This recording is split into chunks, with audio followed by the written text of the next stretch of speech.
మీకందరికీ తెలుసు, ఈ కరీంనగర్ గడ్డ మీద కాలు పెడుతున్నప్పుడల్లా నాయకత్వం అంటే ఇలా ఉండాలి, ఒక మాట ఇస్తే ఆ మాట నిలబెట్టుకోవడానికి ఎన్ని ఒడిదుడుకులు వచ్చినా, ఎంతమంది అవంతరాలు కల్పించినా ఇచ్చిన మాట నిలబెట్టుకోవాలని ఒక విశ్వాసాన్ని, నమ్మకాన్ని కలిగించిన శ్రీమతి సోనియా గాంధీ గారు గుర్తొస్తారు.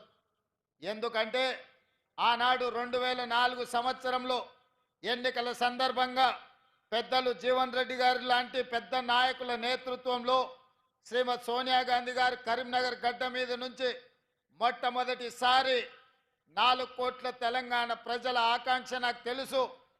మీ 60 సంవత్సరాల పోరాటము, మీ ప్రాణ త్యాగాలు, వీటన్నిటినీ నేను గుర్తిస్తున్నా. తప్పకుండా మీ ఆలోచన, మీ మనసులో మాటను